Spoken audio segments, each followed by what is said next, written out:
Welcome to episode 109 of the Charm City Birdwatch podcast. Got another good show for you this week, and I'm just going to get right into it because we're recording this on Friday, July 3rd, and last night, if you've been listening to the show the last couple weeks, we've been building up to it, been mentioning it, trying to promote it. Last night was Mo Gabba's chance to come on the airwaves of 105.7 The Fan and broadcast his own show, and it was slated for 3 hours. I spent the past week, talking to all these great people from the Orioles, the Ravens, WWE, so many great people that reached out to me and said, hey, I've got guests, when can you fit this guy in? How about this? Do you want this guy on? How about this person? I mean, it was just such an amazing week of building the show rundown for those 3 hours. I mean, I had guests doubled up. I said, let's try to jam-pack everyone we can into these 3 hours, and we got on the air, and we quickly realized that 3 hours just wasn't going to be enough. And we ended up going, I think, about 4.5. We went till 10:30. It was an amazing time. It felt like 5 minutes. It flew by. It was the most fun. I was telling everyone, last night, and people today, said it's the most fun I've ever had working in radio. I was just honored to be a part of it. I just had the biggest smile on my face the entire time. And I mean, what can I say? The kid, Mo, was a natural. I mean, it was his dream to host a radio show. We know he's a big sports talk fan, but the way he opened the show and just kept things rolling. There was one point where Jeremy's mic cut out. I think something happened with the cable. I don't know. Someone stepped on it, and Jeremy was off for like 30, 45 seconds, and Mo was like, well, I guess I'm going to have to do the show by myself now. And it was just an amazing show. I'll try not to ramble too much, but every guest was amazing. It got to a certain point where, people we didn't have scheduled found out about the show and said, hey, I want to get in on this if you can fit me in. And people from the Ravens, I cannot thank them enough. I know Torrey Smith found out about it. He wanted to jump in. Matt Stover, Derek Mason, guys like this that just heard about it on social media and said, hey, how can I hop in?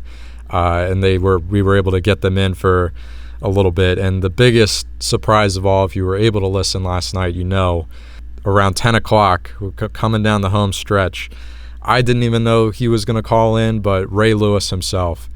And it was just incredible. The phone line lit up. I picked up the phone, and it was Ray Lewis on the other end. I almost dropped the phone. I was stunned. And it was, if you heard it, it was the most Ray Lewis 5 to 10 minutes ever. He prayed with Mo. He did the whole Ray thing. It was great, amazing. But man, what a show. And I know Mo was just beaming with excitement the entire time. So I'll say on this platform, once again, thank you to everyone that made it possible.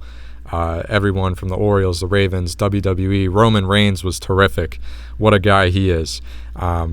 Just an amazing show all around. And if you missed any of it, if you missed the whole thing, it's all on the fans' website.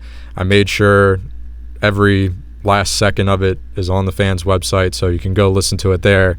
It's cut up into 4 parts.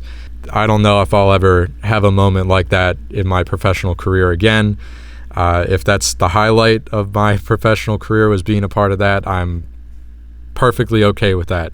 Because, like I said, that is one of the coolest things I've ever been a part of. And I woke up this morning, I still can't believe it. The reviews online were super encouraging. Seems like everybody had a good time with it. So I'm looking forward to checking out the whole thing. I did hear some parts here and there, but great work by everyone involved in that. As you said, I mean, you can't thank people enough, but what a beautiful idea. And I'm glad they were able to kind of pull the strings and make it happen. One thing that was actually really interesting, and we'll move on to the other stuff we were going to discuss on the episode, but just to show you how much of a natural Mo is, not afraid to hold anything back on his debut on the radio. Comes from an innocent place. He's 14 years old. He's a super fan, we know, loves the Ravens and the Orioles to death. But we had John Harbaugh on, And John said, well, hey, Mo, what do you think we're going to do this year? How do you think we're going to go on another playoff run? What do you, any advice you have for us? And Mo was just saying, you guys were amazing last year, but I think, the Titans were just more prepared than you in the playoffs. And it was just the most innocent thing ever, but social media loved it. And John got a kick out of it. It was great, just to tell, no one else could tell John Harbaugh, to his face like that, hey, you weren't as prepared as your opponent in the postseason. But let's get into all the great stuff we have this week. We'll start with some NFL stuff. Start with the preseason news. The preseason has been shortened because of the coronavirus. Now, this is an interesting thing here because we know not that far down the road we're going to get to a point where the preseason is likely shortened anyway. Pandemic or not, we know that owners and everyone in the league wants to extend the regular season, add another game, a 17th game, more money in their pockets. But the even trade-off in that case would be to, either add another bye week. I don't know if that's going to happen because it is just one more game. But I think the easiest thing to do, and it's something that people have been asking for years, would be to eliminate some of the preseason or replace preseason games with, joint practices and scrimmages and stuff. This year, we are going to have a regular 16 games, or we hope. There isn't a 17th game in 2020, but that is something that could be coming on the horizon. But for 2020, because we've already had the NFL offseason so stunted by the coronavirus, obviously free agency was impacted by it, from the perspective of, can you get players in to have a physical? Can you meet face-to-face with prospective players you want to bring in? And then the NFL draft was completely impacted by it, was completely virtual. And now that we're getting closer and closer to training camp, which will be starting at the end of July, it's just inevitable that that's going to be impacted by the pandemic and the coronavirus. Off-season workouts have already been made virtual. Players are doing their best that they can there, but it's just not the same. It's not the same as what we're used to with players meeting in person and working out. And then obviously when training camp comes around, that's where it's going to be even more imperative that you get players in the building together. But are we at that point yet where we can do that?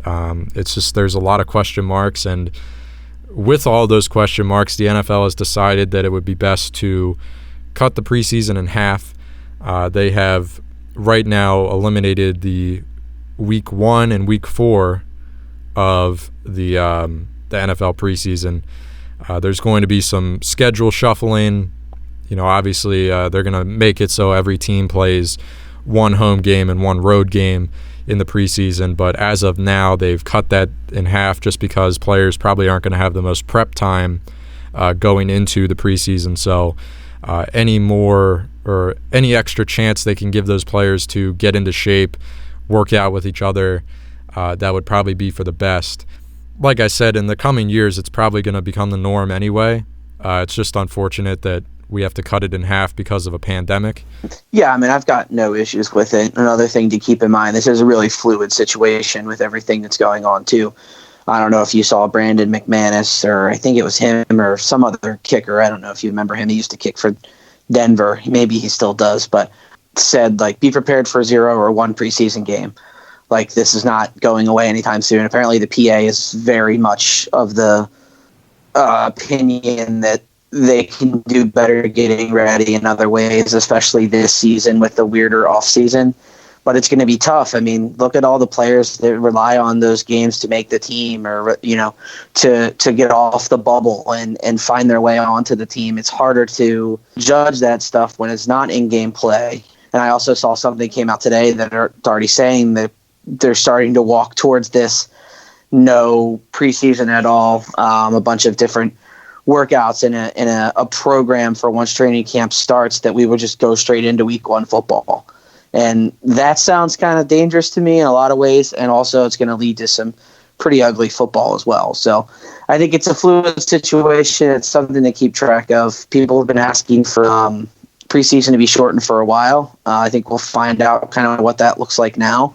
And even if it goes well, it's one of those things too. If they have no preseason and everybody gets hurt early on, are they going to say, well, we've got to have a 4-game preseason? Or if they cut it to 2 games and let's say everybody stays healthy, it's a relatively slow year for injuries. Are people going to argue, well, see, there was no preseason and that was able to keep guys fresher for longer?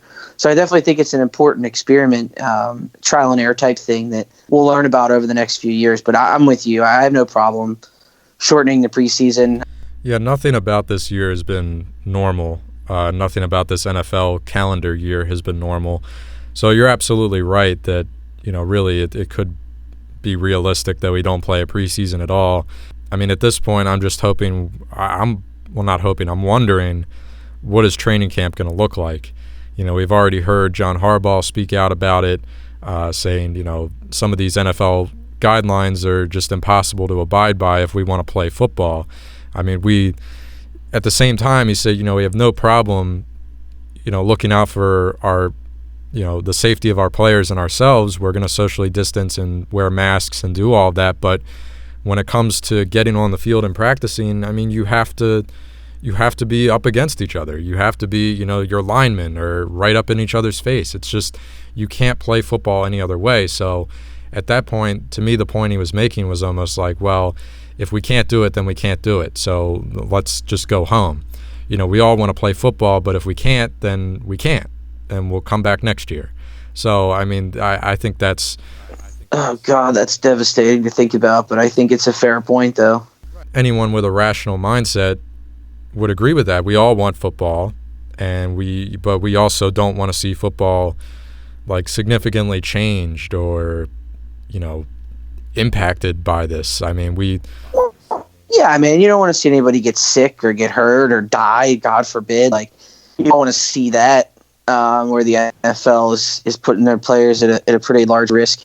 Plus, you've got to wonder. I mean, you're starting to see baseball players drop and basketball players drop. I mean, how many of the football players drop? We were talking, and we'll get into, I don't know if we'll get into this later, but the waiver they were talking about fans signing to go to games. Like, I had no problem signing it. Yesterday my wife was like, wait a minute, like you've got to, there's a lot more layers to this than you might think.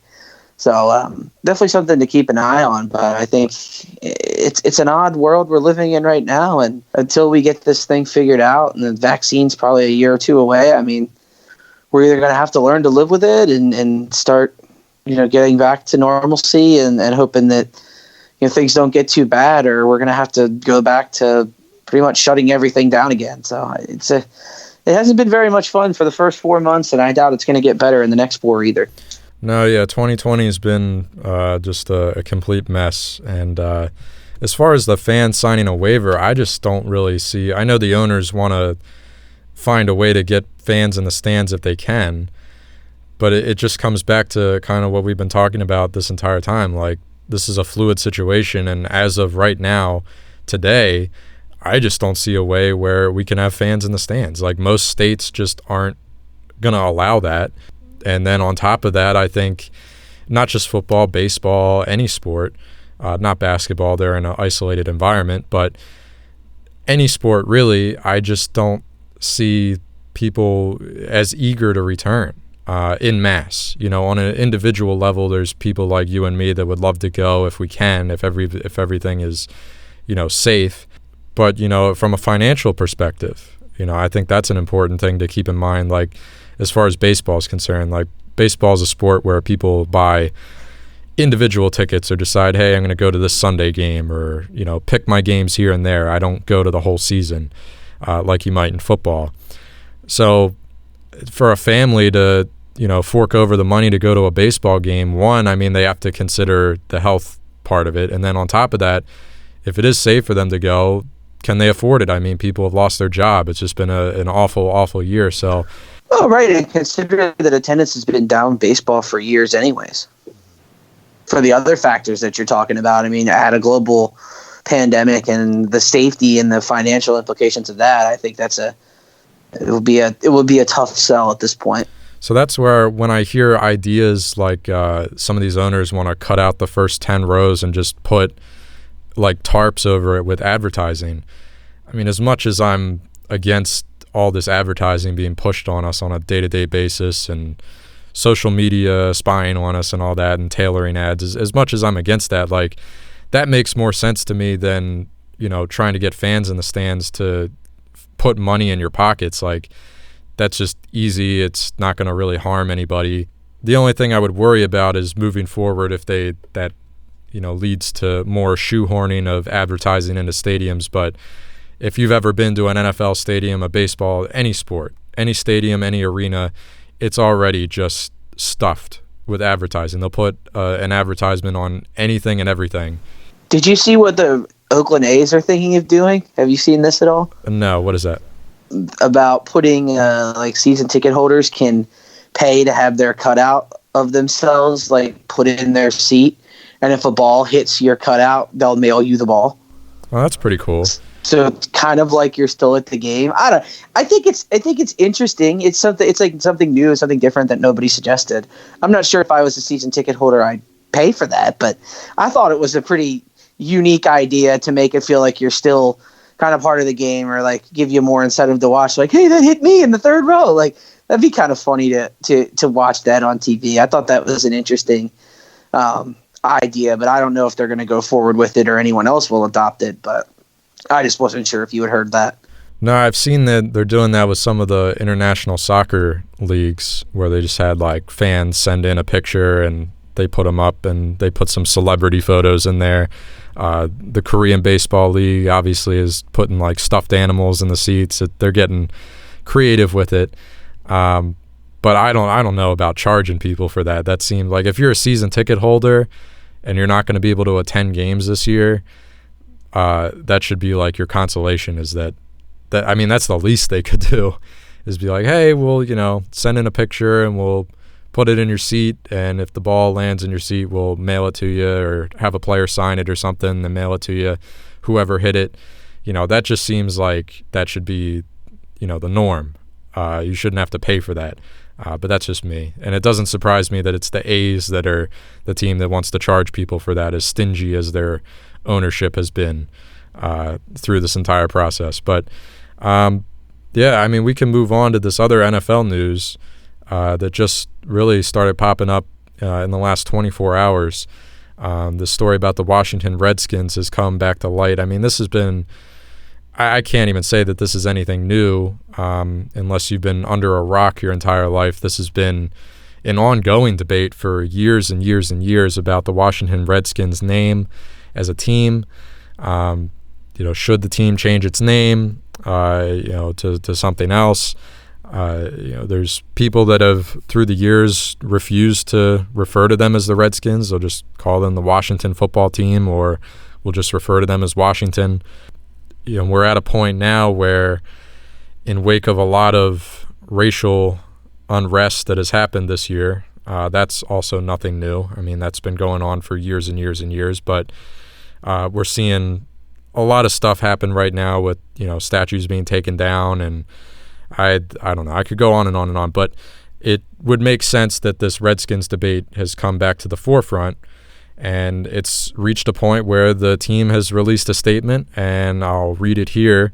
This quote from owner of the Redskins, Dan Snyder, who is infamous in his own right. He says, quote, "This process allows the team to take account not only the proud tradition and history of the franchise, but also input from our alumni, the organization sponsors, the National Football League, and the local community it is proud to represent on and off the field." That quote is in reference to the team announcing that they are going to sit down, undergo a thorough review, as they're calling it, of the team's name. Now, many people have already said it. A lot of beat writers, NFL insiders have already said this, and it just makes sense. For the team to release a statement like this, it's inevitable that the name is going to change. You don't release... I know Dan Snyder has done a lot of stupid stuff in his time as the owner of the Redskins, but you just don't release a statement like this today on July 3rd and then end up not changing the name. If you weren't going to change the name, you just wouldn't release a statement like this. A name change is coming. It's not official right now, but I think anyone with any common sense would see that is on the horizon.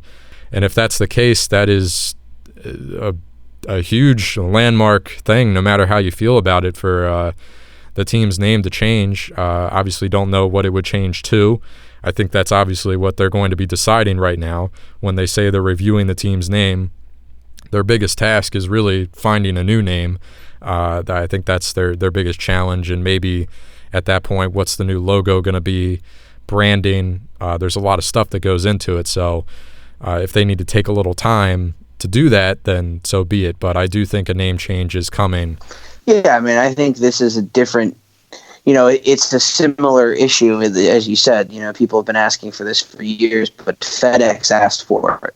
And as an owner of the naming rights of this, they kind of own the Redskins in this particular conversation, unless Snyder wants to look to sell the naming rights, but that's probably against whatever contract they have with FedEx, because he's been fighting this for years of not changing the team name and all the history that goes with it.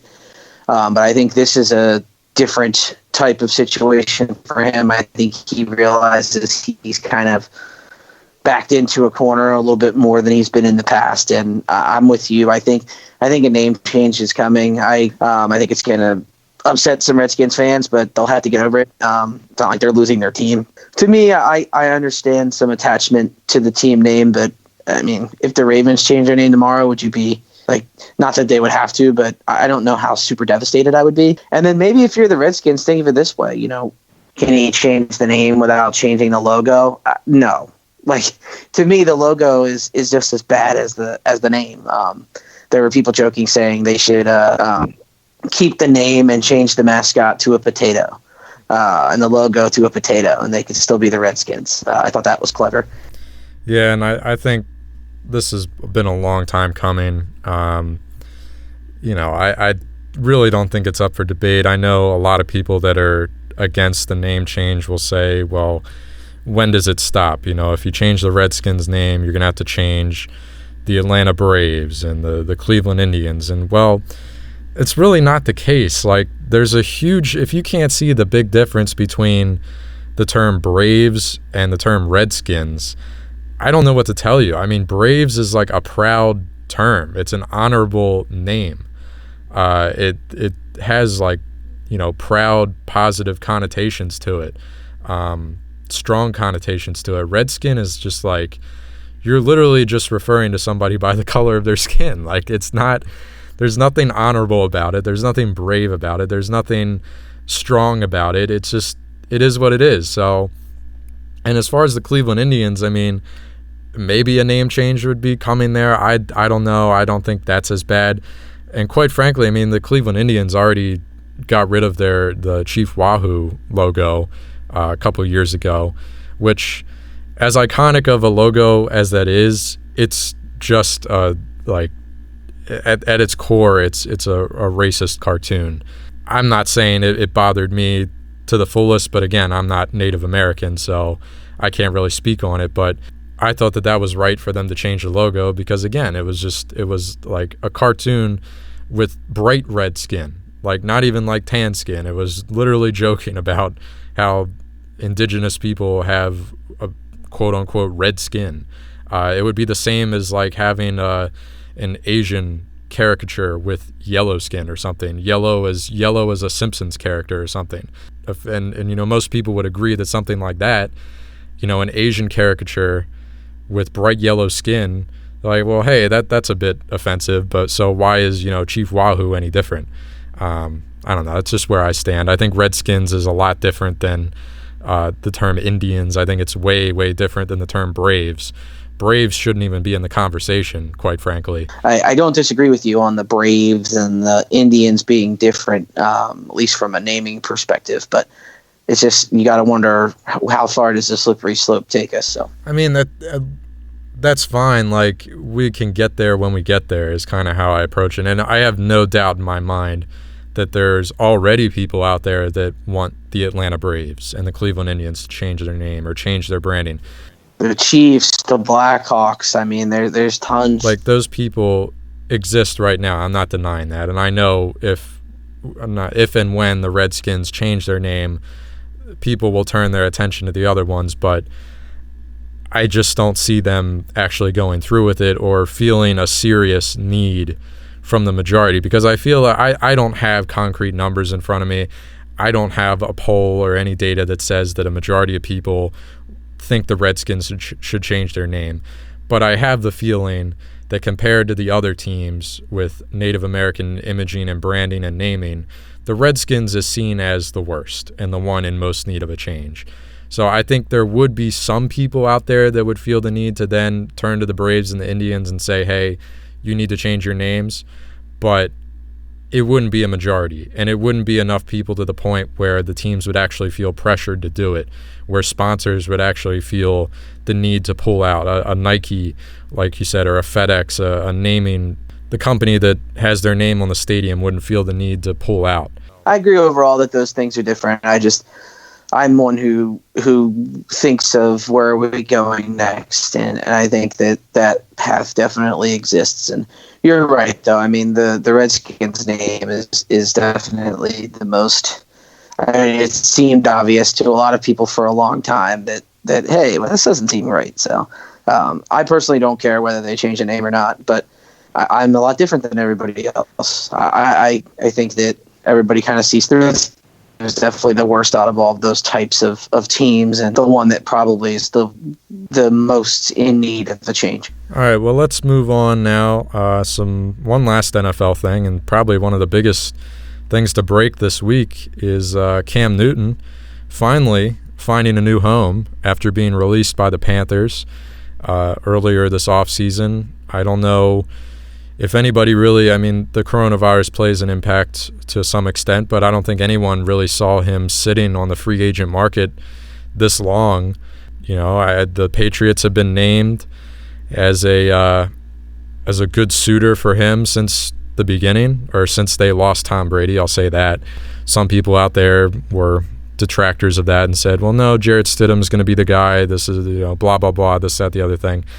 I never put that much stock into it. I didn't deny it because, again, I don't have any knowledge of the situation. I don't know. Belichick very well could have went with Stidham and said, this is our guy. I don't know enough about Jarrett Stidham to make a judgment like that. But on paper, you would probably rather go with a proven guy like Cam Newton, and not just a proven guy, a former MVP. This is obviously a great move for the Patriots. They got him for next to nothing. I mean, start with that. The contract is, peanuts. It's a 1-year deal. They're paying him next to nothing. He's going to be their prospective starter as long as he stays healthy. If he's got nothing holding him back, and I don't mean just playing 16 games, I mean nothing holding him back from like a mechanics standpoint, because even when he was on the field the last 2 years, stuff was off with his mechanics. He wasn't, he wasn't 100%. And that had an impact. You saw some of his play decline, but if he can return to 100%, I think there's no reason why he wouldn't return to being a tremendous quarterback, a tremendous dual threat quarterback. And I think he instantly makes the Patriots a contender in the AFC again. I think without him, they were a really solid team overall. We know they've got a really good defense, and just their team is built well top to bottom all around. When you lose your longtime franchise quarterback, that's a blow for sure, because it's not always the easiest to replace a quarterback. We know that in the NFL. There's not a lot of great quarterbacks around, but when you can bring in a guy like Cam Newton for the price that they did, I mean, it's nothing but a positive, honestly. So for Cam to finally be surrounded by a great team all around, no offense to the Panthers, but very few years did they have just a really solid team top to bottom. You're giving him the greatest head coach of all time. You're giving him a defense, and I guess the Patriots don't have the most offensive weapons right now, but it can't be any worse than what he's coming from, because up until the Panthers got Christian McCaffrey, they had no consistent running game. And as far as his receivers, outside of Steve Smith for a couple of years, Greg Olsen as his tight end, who did he have as a legit passing threat? And now he's got Julian Edelman. That's a pretty nice guy to have. So if they can add a couple guys, like, I guess Mohamed Sanu's still there. Like I said, it's no worse than what he's coming from. And if he's healthy, I think he's got a shot to be comeback player of the year. Yeah, I mean, he'll definitely be on a short list of top candidates for that honor. I don't think anybody doubts that. And you're right, it's all going to come down to health. I'd be surprised if they made this move to not start him. There are some that are still in the camp that Stidham knows the offense better. He's been there for longer. He won't start Newton week 1. I don't see the point of the move if you're not going to play him. So I'll get that out of the way. As far as the price, I mean, it's low risk, high reward for them. I don't see any qualms if I was a Patriots fan with this move. I think if I'm Belichick, I see Stidham as a guy that can get me to 6-10 or 7-9. Even if he plays poorly, we're not going to suck. Our defense is too good, and I can design an offense around a running game that's going to get me to 6 to 8 wins. With Newton, I think he gives them a chance to win the AFC East. I will say I don't see them as a contender in the AFC. I would rank 4 or 5 teams ahead of them as well. So I think it was a smart move, very much in that they're not going to suck, even with Stidham. And if you're not going to suck, you might as well try to be good. And I think that was Belichick's thought process the whole time, was Cam Newton makes us a little bit better than Jarrett Stidham would have made us. And Jarrett Stidham wasn't bad enough for us to be a top 2, top 3 pick. It's hard to trade into those spots, too. A lot of people are saying, well, they could finish like 4-5-11 and trade up. Like, yeah, but that costs other picks. Moving from 8th to 2nd to get, Justin Fields or Trevor Lawrence is not an easy move. With the Patriots getting, another draft pick taken away next year, a 2021 third for their latest cheating incident, they don't always have the draft picks to throw around. And they made the trade for Sanu cost them a pick this year. Yeah, and you raised a point there about the Ravens' schedule, and they're going to be facing New England this year. And we knew once Tom Brady left that I think I said it on this podcast. I was like, well, man, that's going to be weird going up there to play a primetime game against New England and not have Tom Brady, standing on the other sideline opposing you. That's going to take some getting used to. But when you add Cam Newton to the mix, it's not the Ravens-Patriots matchup we've known over the years, but it is a pretty exciting matchup on its own, the idea of Cam Newton against Lamar Jackson.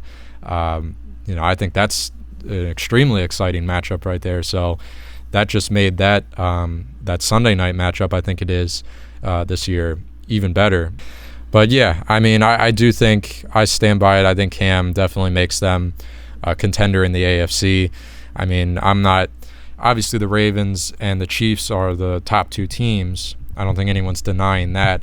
But outside of them, I mean, I've got my eye on Pittsburgh. I've got my eye on Cleveland. I mean, we know them so well being AFC North rivals, but the Cleveland's still in a prove-it mode right now where, I believe you're eventually going to be good, but until you actually show me, like, that's just where I stand. But there's no denying that the talent's there. And Pittsburgh is Pittsburgh. Pittsburgh's always going to be a threat. I mean, what did they won 7 or 8 games last year with just absolute nobodies at quarterback.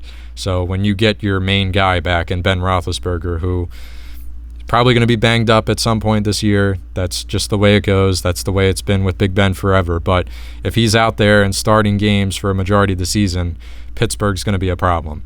So I got my eye on them. I guess you got to have your eye on Houston as well. Deshaun Watson's your quarterback. Tennessee, Buffalo. Buffalo, Tennessee. I don't know. I'm not really still sold on Tennessee. I don't know. I think time will tell if last year was, or their second half of last year was a fluke or not. They put their money into their quarterback with Tannehill. I think that could end up blowing up in their face.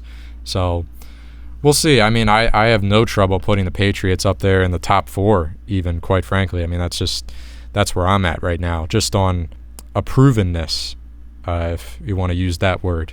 Having Belichick as your head coach and just a solid all-around team, I'd be willing to put them as a top 4 contender in the AFC.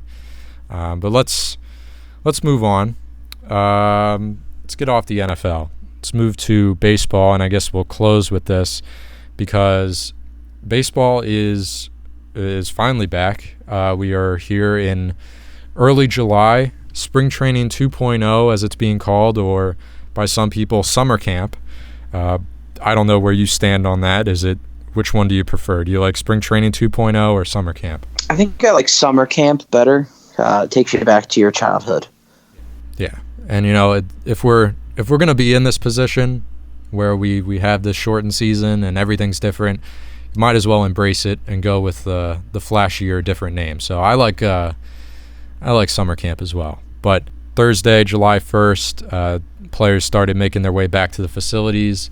The first and foremost, the biggest thing to happen was, mass widespread testing when everyone arrives back from wherever they're coming from. Players coming from all over the country to, come back to their facility. They're going to have to be tested. And the biggest thing here, the teams are not allowed to tell us explicitly who has tested positive. So this is from Brian Cashman with the Yankees. He was asked about it, and he said, quote, "Somebody might be down and out, but we might not be able to speak to why, and it would be speculating circumstance where you would have to use your journalistic superpowers to determine if there's anything there or not, what the circumstances might be." He was obviously speaking to the media there.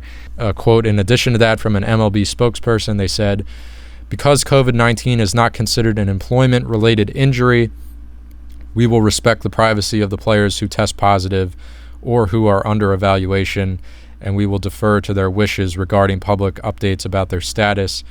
Without their voluntary permission, we will not disclose any COVID-19 related information." So that makes sense. If the player can make it public on their own, I'm sure they could release a statement on their own. They could post about it on social media if they want to. If they want to keep it private, they can keep it private, but it's not going to be that hard to figure out when some guy has to sit out from the team for 2 weeks. I think we can put 2 and 2 together and figure out that, unless he's been actually put on IR by the team, he's probably tested positive. So I wonder if they'll make them put them on IR to try to hide it. It's up to the team, but if they only have to sit out 2 weeks before they get tested again, I think you would just send them home, and especially now before the season actually gets rolling, I think you would just say, hey, go sit at home for 2 weeks and come back, and we'll go from there. I still like journalistic superpowers. I think that's one of my favorite ways of referring to this. So yeah, that's a big thing here with the testing, which is kind of the big story around Major League Baseball right now, because again, we don't really have anything else to look at.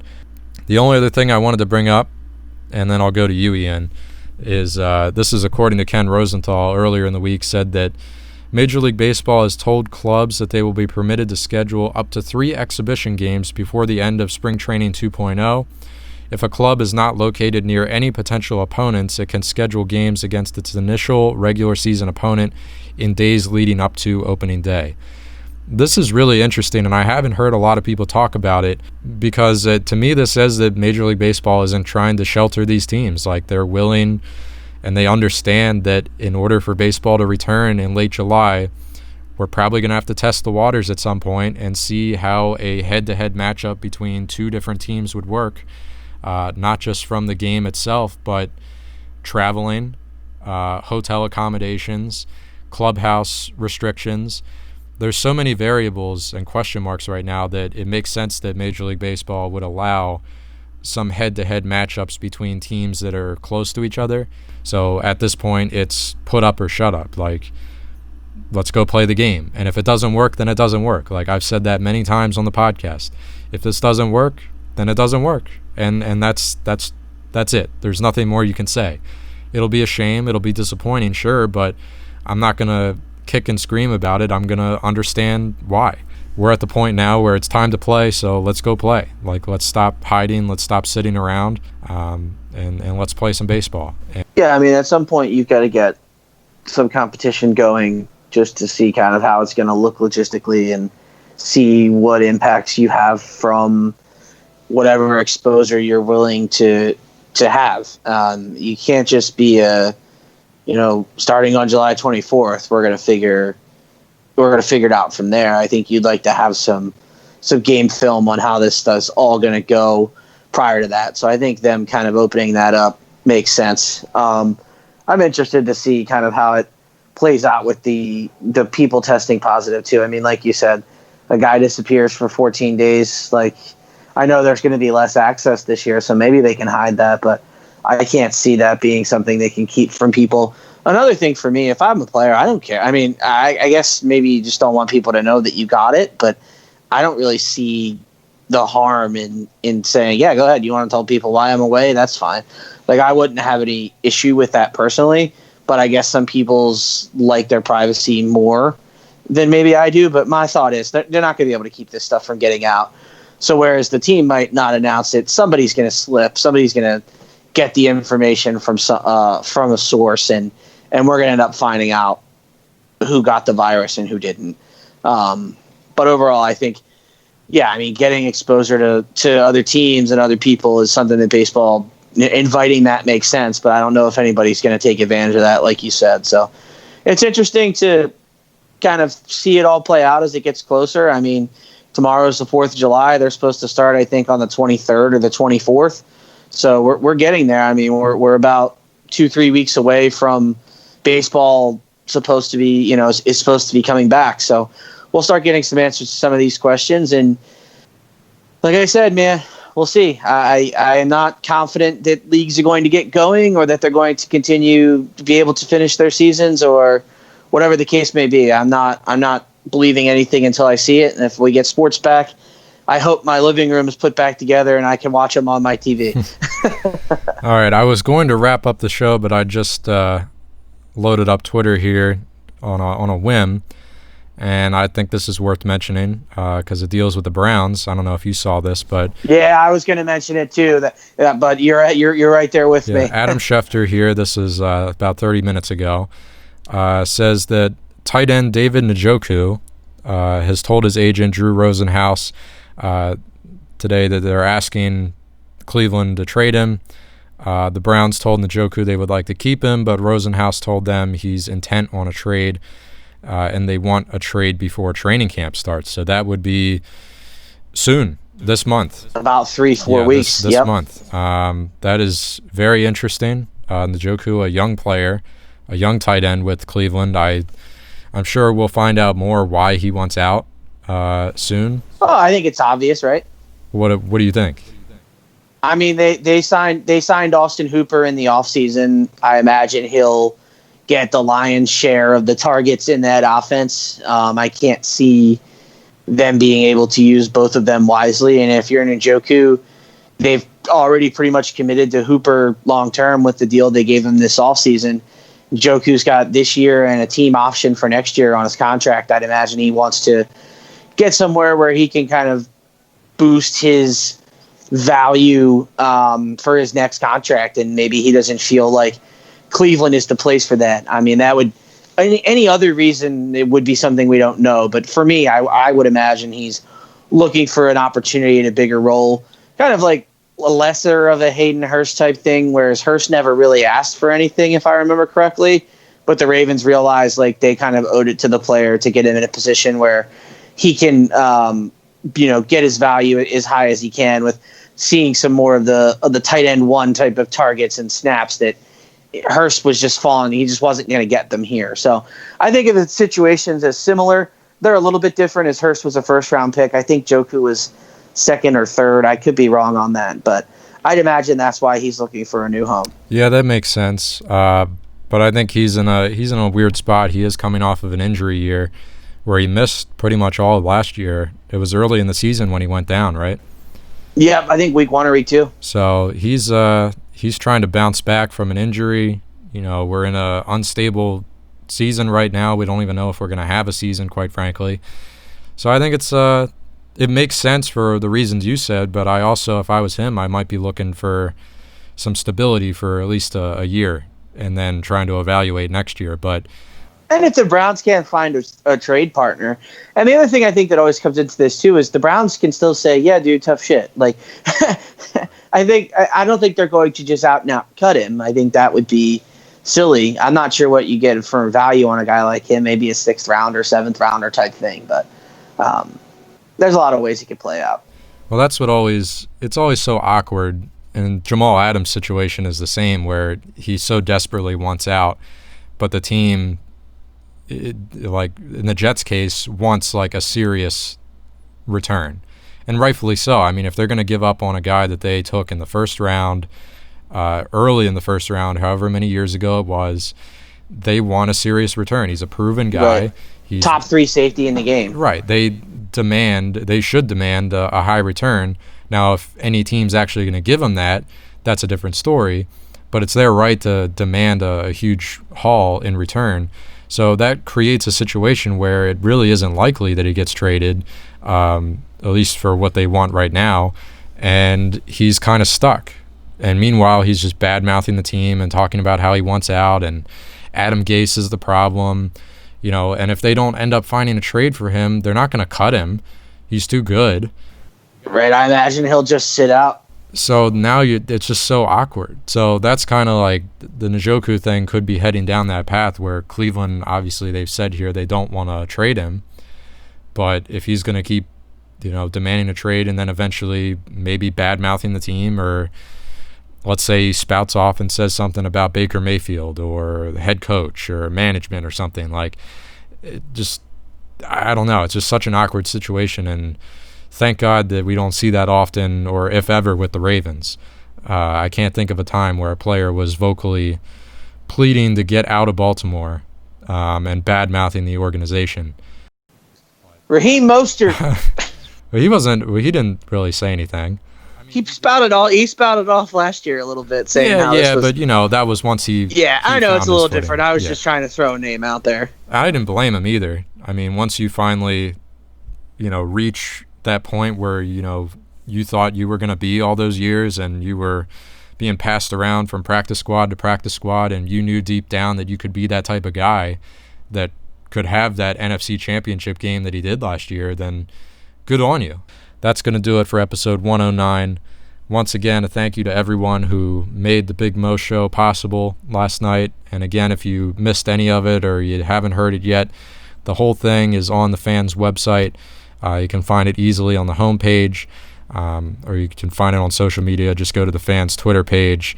It's all over the place. And it was just, again, I won't ramble anymore. It was an amazing night, and if you missed anything or missed any of it, I highly encourage you to go check it out.